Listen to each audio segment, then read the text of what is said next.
Yeah. Nationalism is by its very nature an us versus them. And it leads to it's hard to separate it from things like xenophobia. It's hard to separate it Yeah. from the idea of being afraid of people who are different, because nationalism is an ideology that's all about protecting your own unique culture, your own unique customs and language. So nationalistic people are afraid of things like immigration.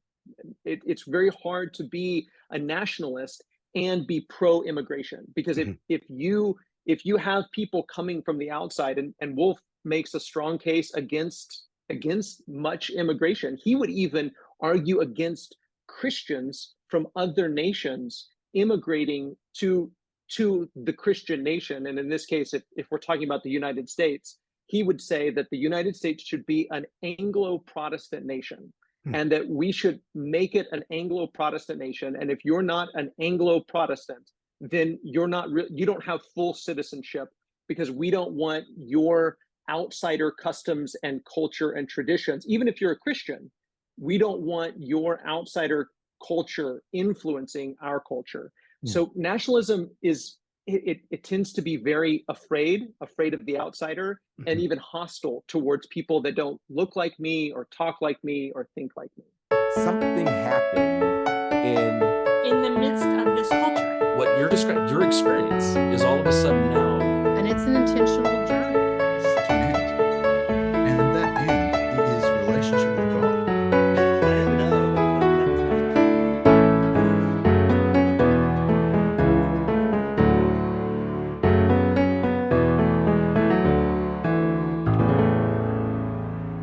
Well, Wes McAdams, thank you so much for joining us on Faith in the Folds this afternoon. How are you today, sir? I'm doing great. Thanks for having me, brother. Happy to, happy to. Before we get into our topic, which is a pretty timely topic these days, for those who are kind of out and active in online and social media conversations about what's going on in the church, this is a topic that is one of the topics du jour. That's topic of the day for those who don't speak French like myself. We'll get into that later. But Wes, I know you by reputation, and I mentioned before we started that we had a mutual friend, Luke Dockery. I feel like we could probably just list off, 12 people, and we might each know, 7 or 8 of those guys. But tell us, where are you these days? What are you doing these days? How did you get there? How did the Lord kind of bring you to where you are? Help us get to know you, sir, and then we'll jump into our big topic at hand today. Sounds good. Well, I am the preaching minister for the Church of Christ on McDermott Road in Plano, Texas. I've been here for about 6 years now. I've been in ministry for about 21 years now. Started in youth ministry in Hot Springs, Arkansas. Okay.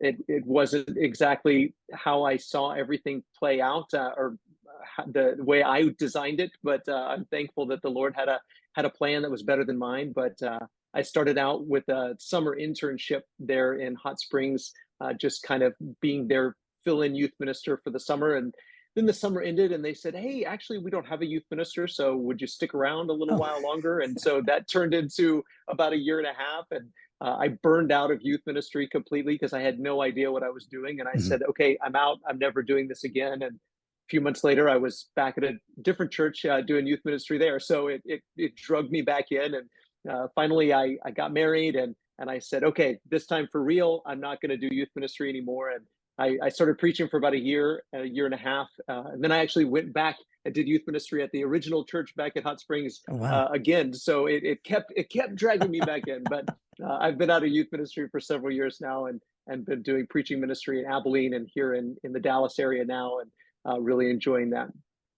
All right. Wow. Are you from Arkansas originally? No, my family moved around a lot when I was a kid.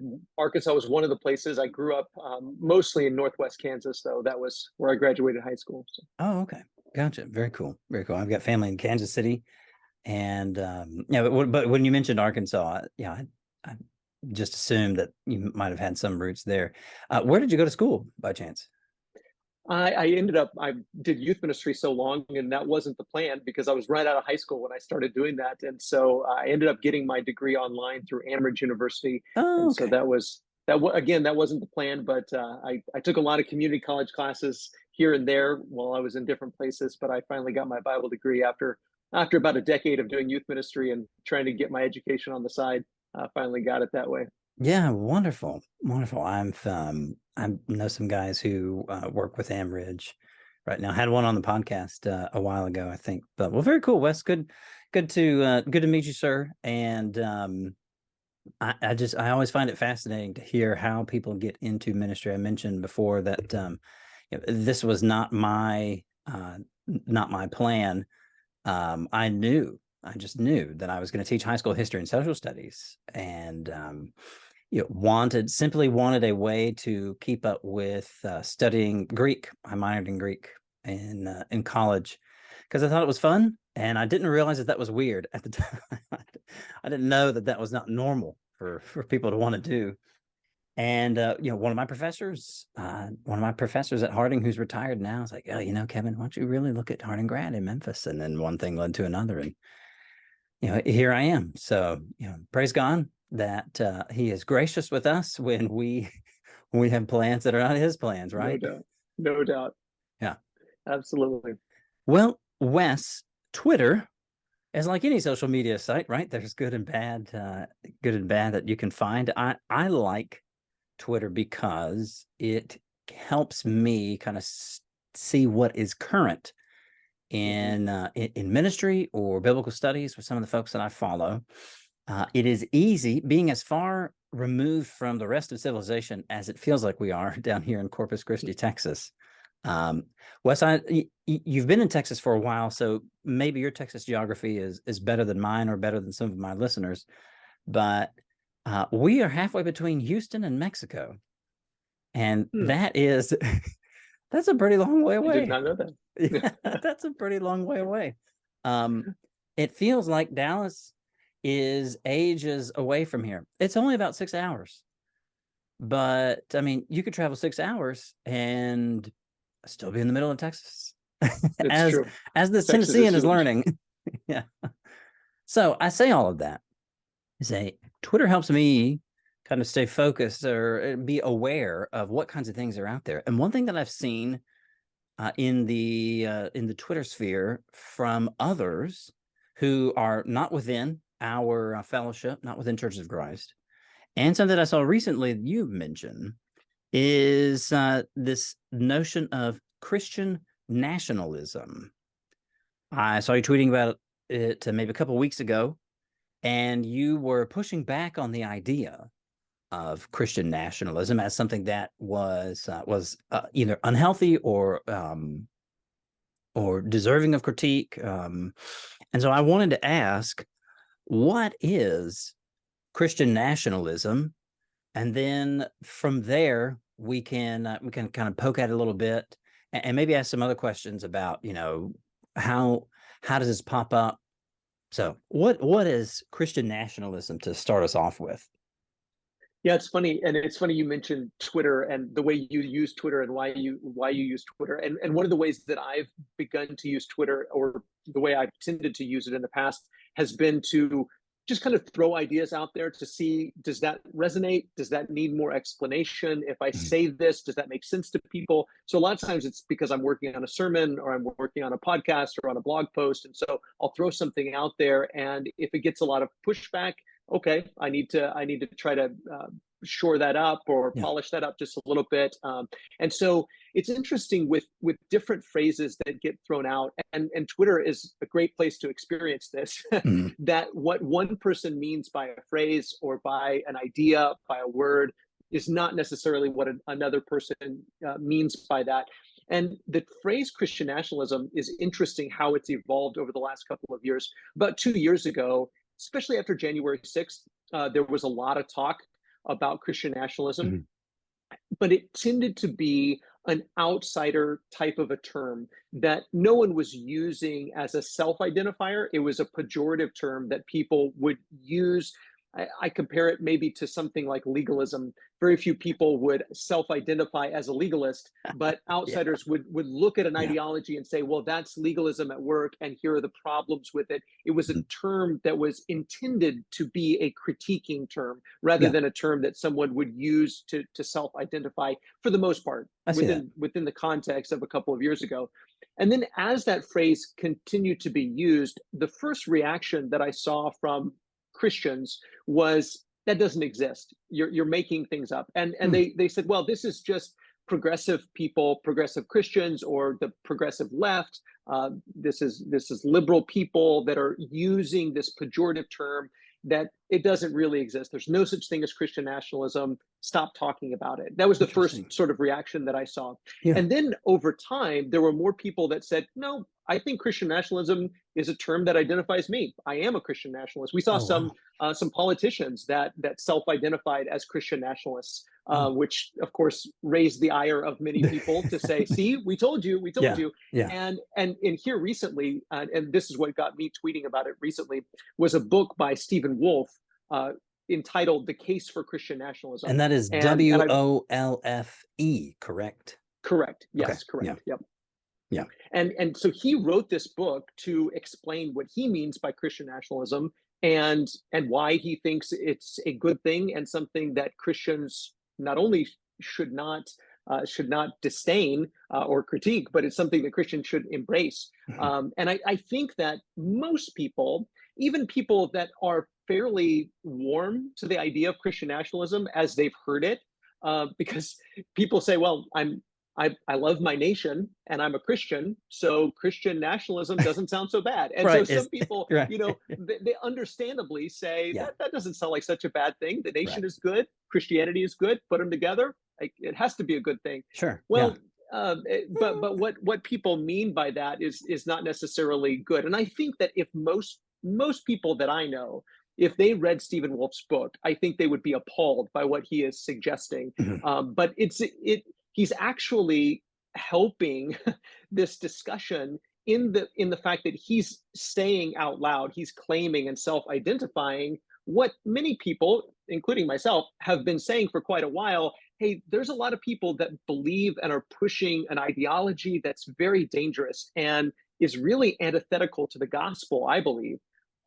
And a lot of people said, no, nobody really believes that. Well, here's a guy that says, no, I believe that. And it tends to be a very well-selling, a book that's selling very well and getting good reviews in some circles. Thankfully, there's also been a lot of good pushback on it as well, I think.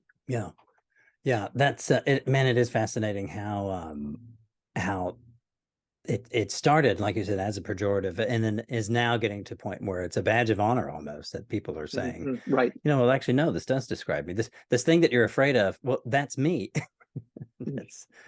That certainly does raise a lot of interesting questions. Wes, I guess even help me in these kinds of conversations. Is there general agreement on what the term nationalism means?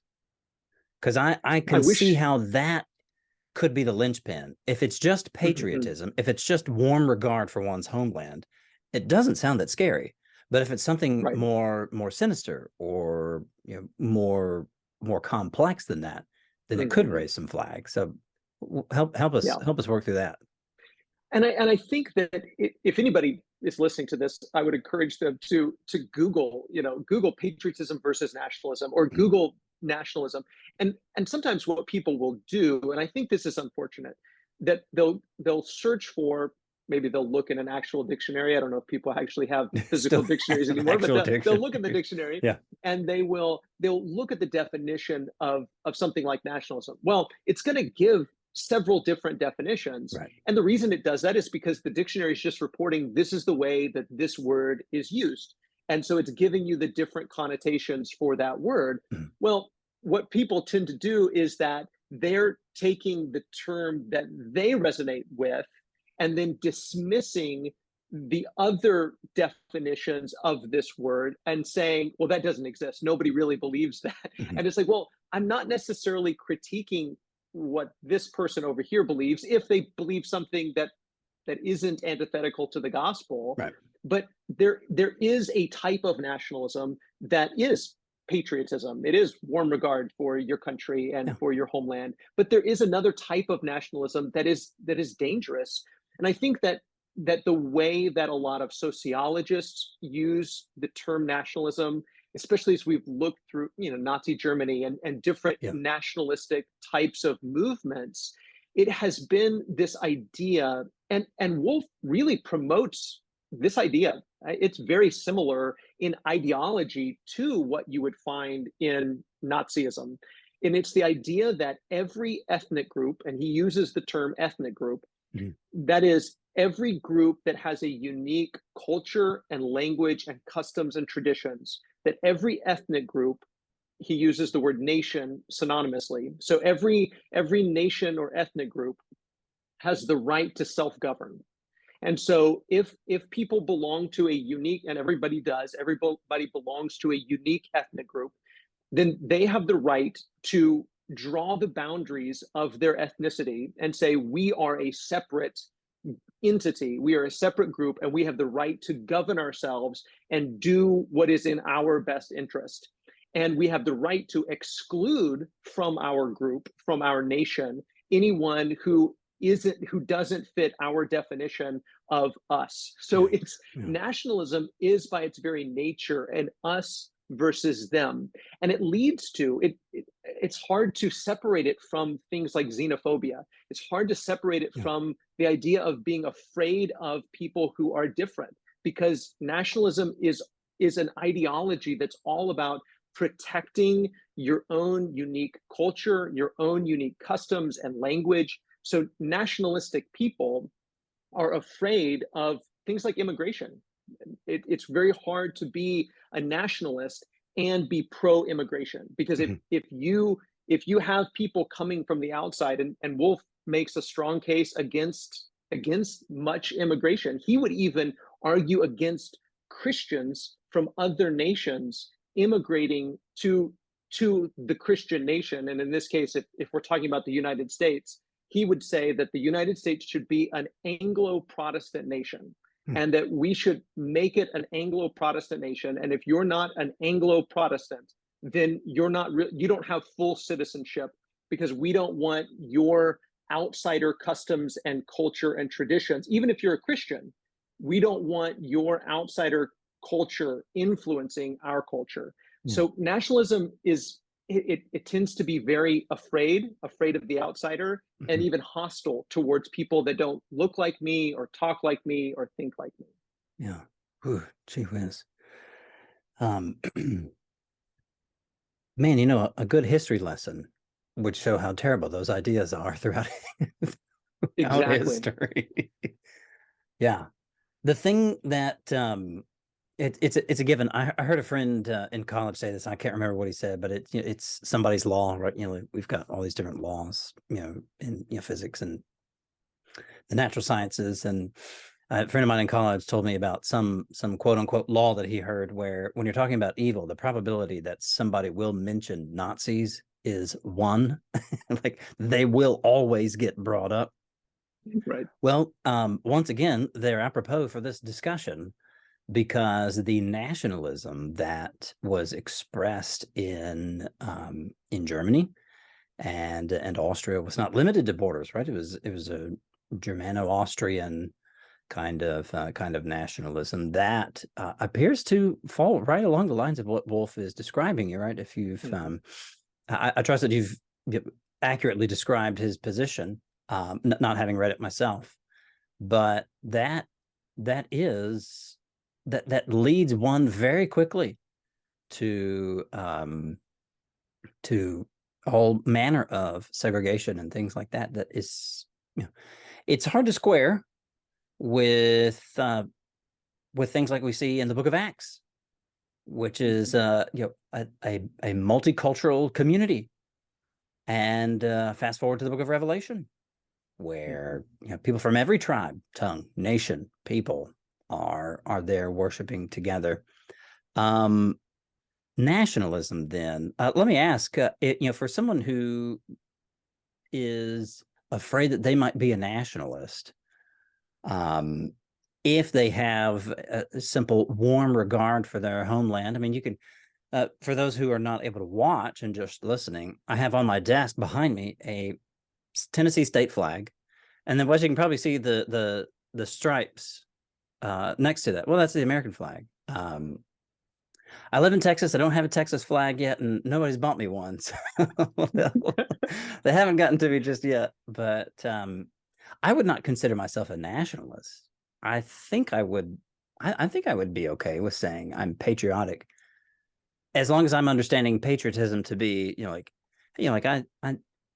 I love where I'm from because it's where I'm from. I tell my boys, we live in the best country in the world, but it is by no means a perfect country. We have our problems. And I want the U.S. Olympic team to do well, right? I was sad that the U.S. Men's team got out of the World Cup as fast as they did, right? That's about the extent of it. Would that make me a nationalist or not? No, I don't think so. Yeah, no, I don't think so either. Yeah. I think that's exactly right. And I think that there are a lot of people that when they hear something like Christian nationalism, and again, there's nothing necessarily wrong with the idea of belonging to a nation or loving your nation. And there's certainly nothing wrong with, and it's even good to take your Christianity and say, how does my Christianity impact and affect the way I interact with my country, with my nation? Yeah. And I think that you pointed out your Tennessee flag and your United States flag, and I think that illustrates something really good, that you are from Tennessee, you have a special regard for Tennessee, a special love for Tennessee, but that doesn't put you at odds with people from Texas. You live in Texas, right. and I'm sure that you love Texas now that you live here. And I've lived in 6 different states. I wouldn't go that far west. No, I'm just kidding. I've lived in 6 different states, and I have a different feeling towards all of those. Yeah. But a nationalist believes that their energy and their effort needs to be for their people, for the in-group, and not necessarily for the out-group. Now, that's not to say, and I don't want to be unfair to somebody like Wolf, or to those that ascribe to this ideology, because they would say, well, we have some obligation to the outsider, we have some obligation to the immigrant, we have some obligation to these other people, but they're not us.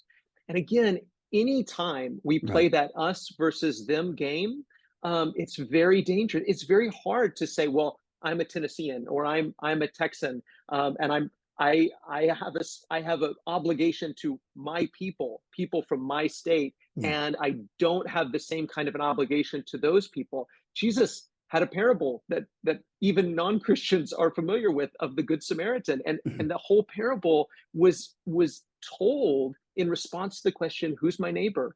And it revolved around this Jewish nationalism, this Jewish nationalism that said, my neighbors are people that talk like me, that look like me, that have my background, my customs, my traditions. And so he uses this parable, this story about a Samaritan who you would expect to be a nationalist, who would find a beat up Jewish man on the side of the road and said, he's not my people. He's not my problem. I don't have any obligation to take care of him because he's not one of us. And Jesus said, who is it that loved his neighbor? So the question isn't necessarily who's my neighbor, it's, are you going to be a neighbor to everyone, regardless of their tribe, regardless of their nation, regardless of their ethnicity?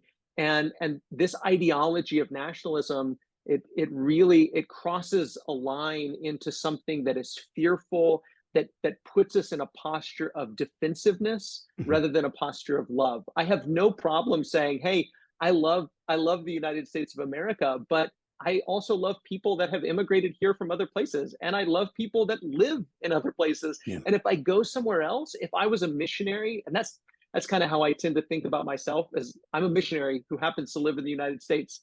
And if I was a missionary in Europe or in Asia or in Africa, I'd love the people there. And I don't know that I would prioritize, oh, I love you, but I'm not from here, so I don't really love you as much as I do my own people.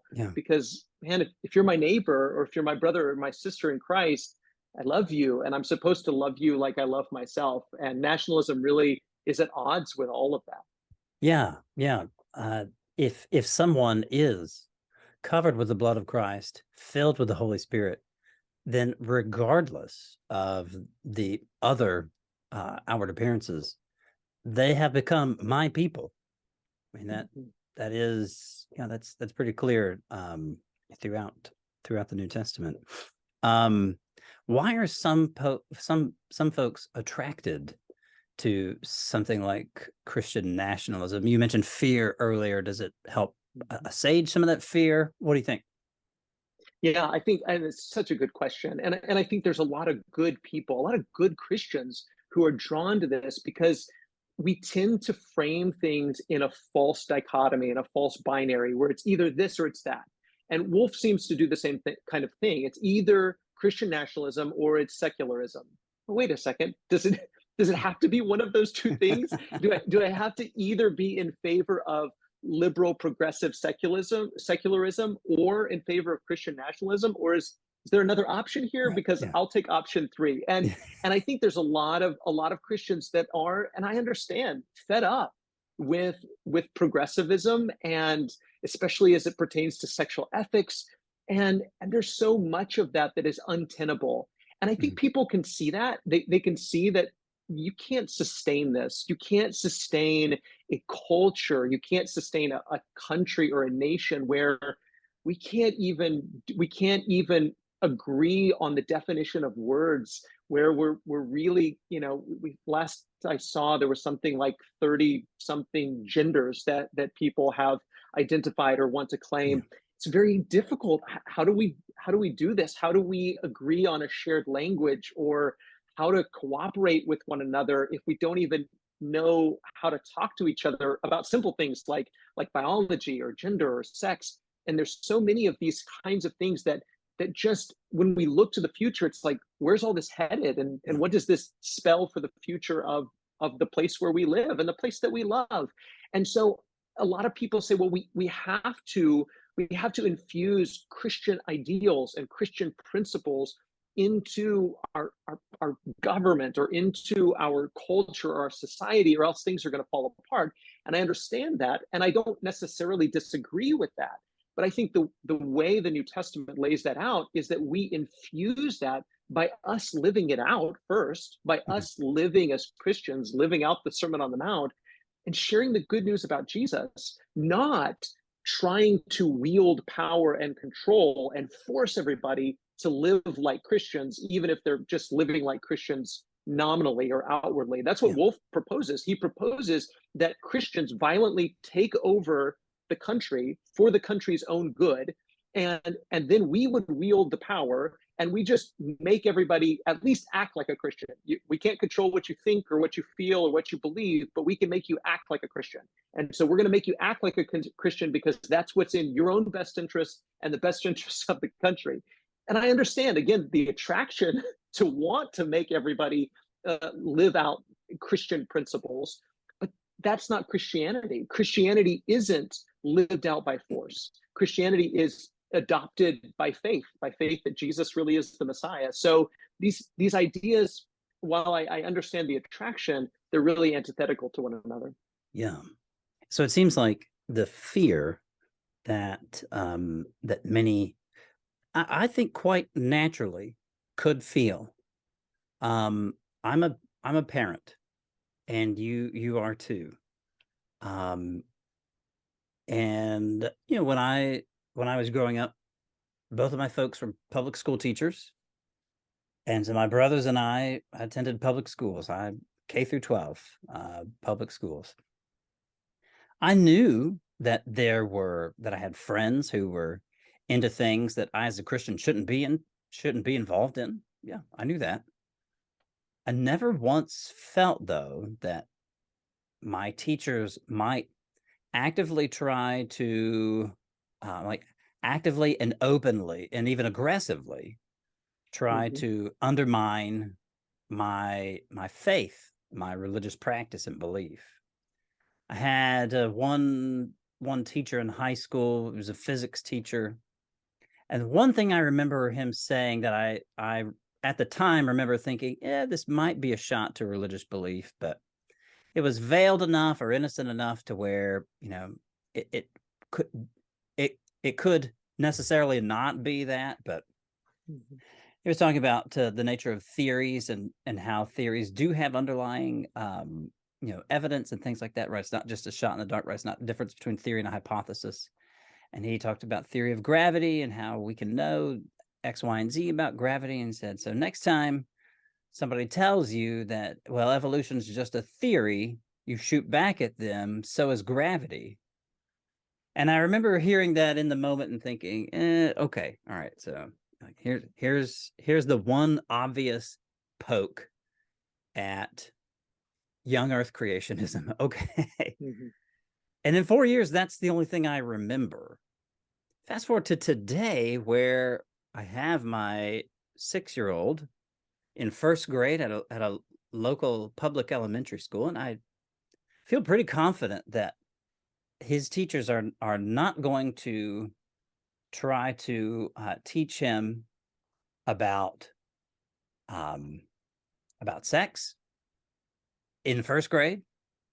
They're not going to teach him about LGBTQIA plus issues. They're not going to try to encourage him to explore his gender. They're not, men in drag are not going to show up to his school. And that, like, if all of that sounds absurd, well, even 5 years ago, we might have thought that it was absurd, but there's just such a preponderance of that kind of thing now. And so with all of that fear inducing news out in the world, which I have constant access to, right? If I'm on Twitter and other sites, I can see how one might then be led to think that the best scenario for addressing those kinds of fears is through the force of the state. Like that. I want to be very careful when I say that sounds reasonable. I disagree that that's the best way, and I think you're disagreeing with that too, right? But right. That sounds somewhat reasonable, because Christians are by no means the only ones to do that kind of thing. Because if you think about, what then are all the other, like the other side, all right, if we're going to do us versus them kind of thinking, which is inherent to Christian nationalism, or even progressivism, where you have oppressed versus oppressors, right, and all that. So if you look at the other side, and what are the fear-inducing things that the other side might fear?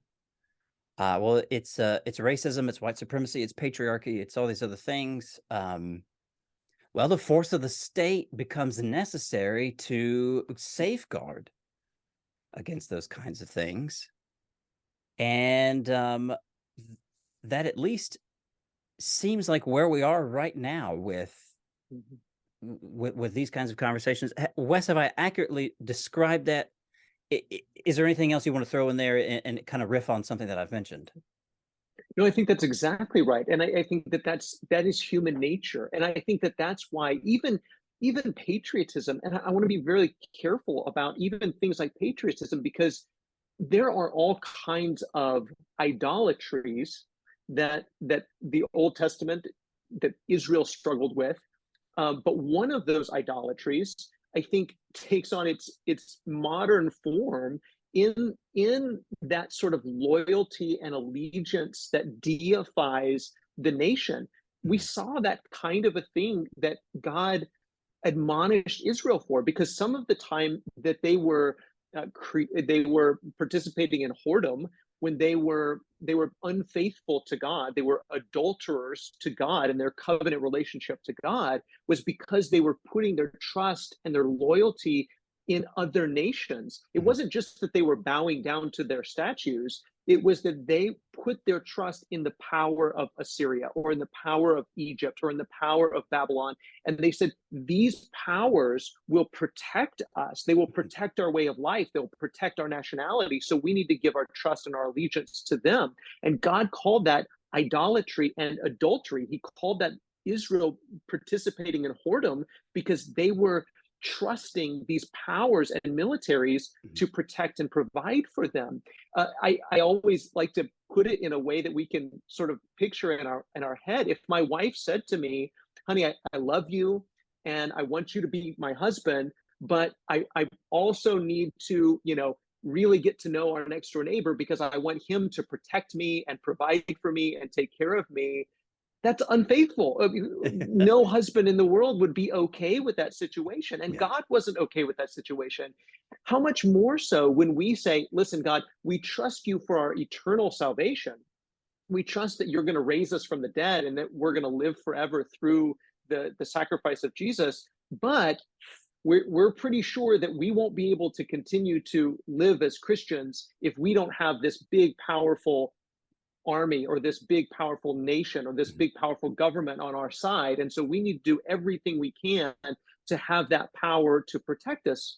We have to be very careful because to say there's a thin line between that and idolatry is to overstate, I don't want to, say that there's a thin line. It really is very much, idolatry. We have to be very careful that that's exactly right. And so I understand when people say, well, I love my country, I love America. Me too, absolutely. For sure. I couldn't not. There's so many good things about the United States. There's so many good reasons. I could choose to live other places. I choose to live here. I love it here. I love our customs. I love our traditions and our culture. But at the same time, my trust cannot be in the United States government. It cannot be in our powerful military. It cannot be in our way of life. This is not what safeguards me and my family. What safeguards me and my family, our protector, our provider is Yahweh, is the Lord. And that's where our trust has to lie. And so even patriotism has a way of becoming idolatrous, much more so when it becomes nationalism, when it's all about we need the power of the state to protect us and to protect our customs and our culture. And if we don't control the state, then we might as well be dead. We can't. There's so many people that say things, and I understand the desire to say things like this, but it's so wrong when people say, if we don't win this election, then evil wins. We can't let evil win, or all it takes for evil to triumph is for good people to do nothing. And I want to say, wrong. The gospel says evil isn't going to triumph. Jesus wins. God wins. And that confidence and that calm and that peace that says, you know what? Elections, they sometimes go a good way and sometimes they don't go a good way. Politicians come and go. Governments rise and fall. Nations rise and fall. But God wins. And evil is not going to triumph. Sure, sometimes we may be more comfortable than we are at other times, but we're going to keep following Jesus and do things Jesus' way. And we're not going to put our trust in government. We're not going to put our trust in the state to protect us. Yeah. I that's a message that I'm going to be harping on a lot coming up here soon, because I'm teaching on the book of Revelation Sunday mornings beginning in the new year. And I'm going to be using Michael Gorman's book, Reading Revelation Responsibly. And I'm excited about that. And I've been reading another Michael Gorman book for the Wednesday night study that I've been doing here. The book is called Reading Paul. And he leans pretty heavily in how in the Gospels anti-imperial tendencies. I say tendencies. It's very strong messages that are anti-imperial, and so that is ultimately where the Christian ought to land. Yes, be happy about where you're from, right? Celebrate its good things, right? Celebrate its food, right? So like celebrate those fun customs. Amen. and all that, but don't confuse one's security and salvation, or deliverance and redemption. Don't confuse what the state offers versus what the Lamb offers. Wes, let me ask this question, and this is where I'm really particularly interested in learning from you and others as I'm hashing out these own ideas for myself. Let me give just a little bit of setup, and then I'll pose the question, because I just want to make sure that I explain myself clearly. So for Christians who want to participate in kind of the public marketplace of ideas, or even want to vote Elections were, just about a month or so ago at the time of recording, and my wife and I voted, as did many of my friends. I vote the way that I vote because I believe that certain policies and certain politicians who will advocate for certain policies will lead to a more just society. There are people I know, either in my congregation or elsewhere, who are as dedicated to loving the Lord as I try to be, and vote differently because they see that the persons for whom they are voting are advocating for policies that they believe will make for a more just society. They vote those ways and for those persons because their Christian convictions lead them to that, just like I do. My Christian convictions lead me to vote the way that I vote. My question is, are we not doing the same things? And I and those who would vote differently, but still vote in accordance with their understanding of the gospel, aren't we doing the same thing? And two, is that Christian nationalism, where I'm essentially hoping that on the basis of my Christian life, I want the state to act in a certain way? Help me piece some of that together. And I hope you can tell that this is something that like I currently wrestle with, because I don't know that I have it all figured out. And I'm just interested to see what you have to say about this particular issue. Yeah, it's such a great question, and it's really unique. And I think just acknowledging that it's unique, that first century Christians didn't have this question because they didn't live in a democratic republic. They didn't live in a place where they could elect representatives to represent them, or they didn't have a say in what would make for more just laws or more just policies. And so because they didn't have a say, they just had to trust the Lord. And so we now are given this opportunity to continue to trust the Lord, but also to say, would you like to have a vote? Would you like to participate in this process? And I think that it can be good and right for Christians to participate. There's also been times where I've said, I don't have a good option here, and I've refused to participate. And I think that's okay too. Yeah. And that's a right I have as both a Christian and as an American. I don't have to participate in a particular election. And so I think just recognizing that, and recognizing, as you said, that Christians are going to, in good faith, come to different conclusions, because these are complicated issues. What's the best policy here for a more just society? What's the best policy here, or the person who's going to advocate the most just policy? We're gonna have some conflict around that sometimes, and that's okay. That's part of what it looks like to live in a culture like ours.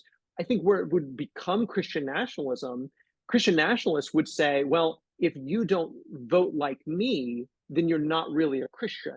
And my vote is for Christians to specifically have what we need and we want, with very little or no regard for people who aren't Christians or who aren't Americans. Are we voting in a way? I think the Christian should vote in a way that we are loving our neighbor as ourselves. That includes our unbelieving neighbor. That includes our immigrant neighbor. That includes the neighbor who isn't an American citizen, who can't vote for themselves. I live in a community where there's a lot of immigrants from Islamic countries. I live in a neighborhood that has a Hindu mosque. Do I vote in a way that says I want to seek the welfare of my Christian neighbors, but I also care about the welfare of my Hindu neighbors. I care about the welfare of my Islamic neighbors. I want what is good for all of them. And I think that my Christian understanding, my following Jesus, helps me have a good understanding about the sorts of things that are good for human beings, that are good for people. And I think that's good to allow our Christianity to influence the way we think about our neighbors, the way we love our neighbors.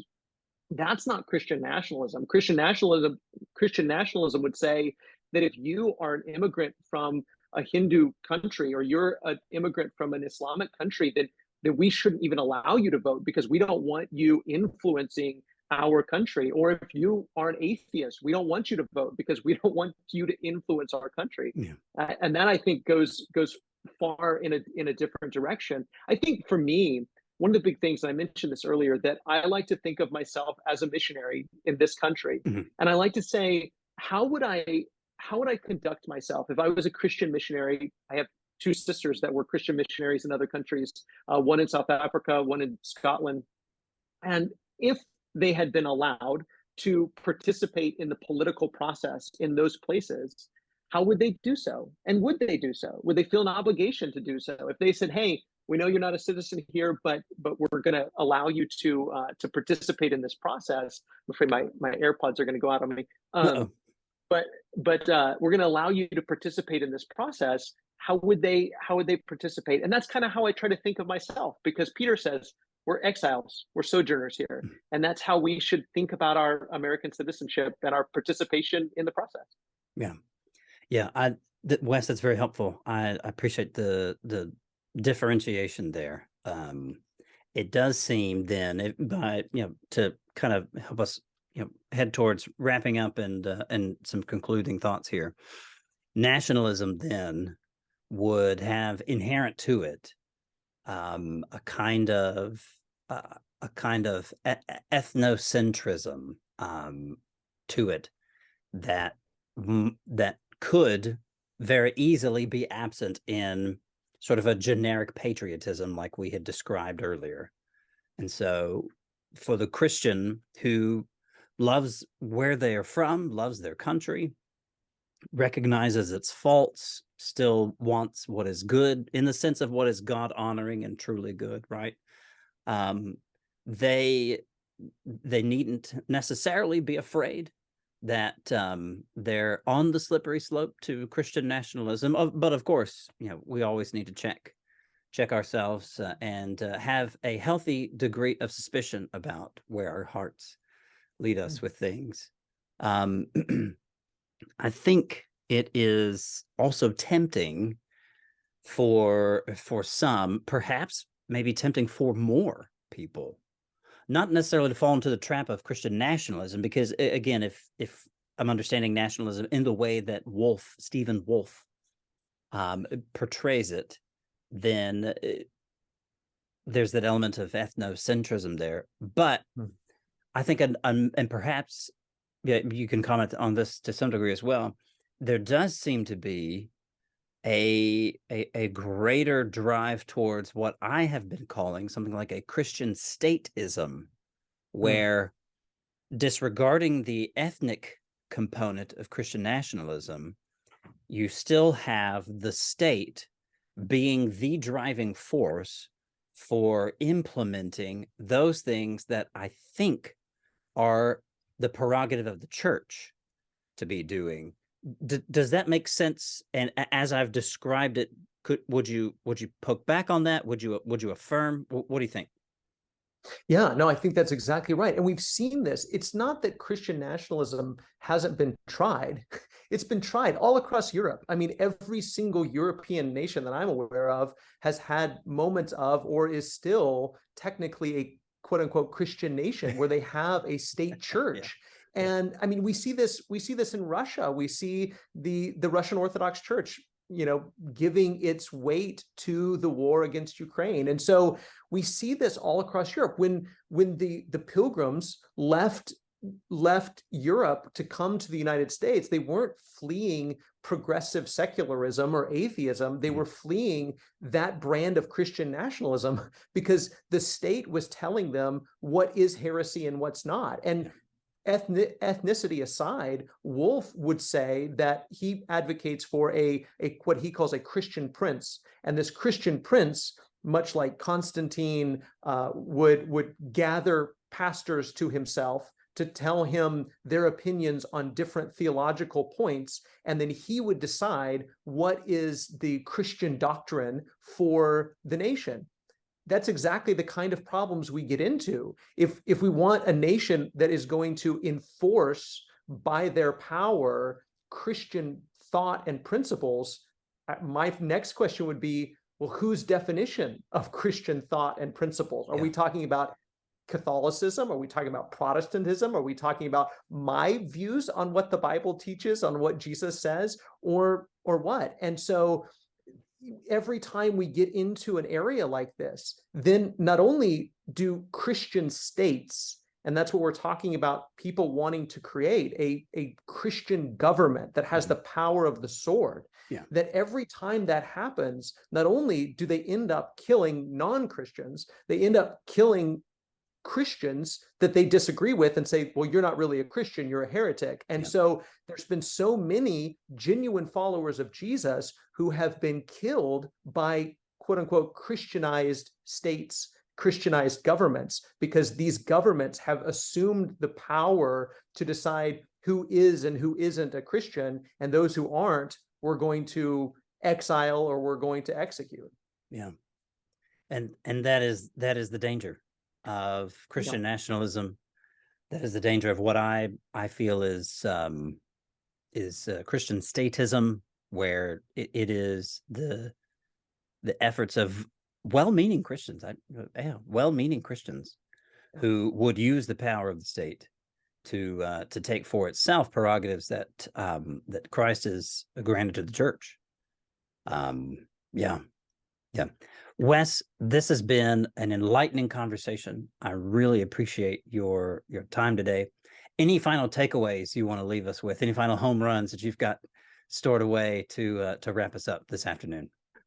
Well, on my podcast, we always say that our goal is to learn to love like Jesus, and I think that's how we engage with. I think it's good for Christians to engage in these conversations. It's good for us to engage in politics if we have the opportunity, but we have to do so in a way that loves the Lord with all of ourself, our heart, mind, soul, and strength, and that loves our neighbor as ourselves. Yeah. Wes, you mentioned your podcast. It's Radically Christian. Is that right? Yeah, that's my website, and the podcast is specifically the Radically Christian Bible Study Podcast. Okay, all right. Anywhere else where folks might be able to keep up with your work? Other things that you've done that you wouldn't mind taking a minute to direct people to?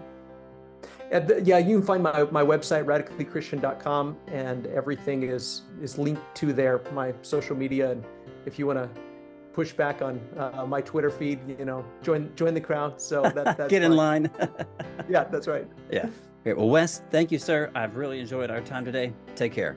Likewise. Thank you.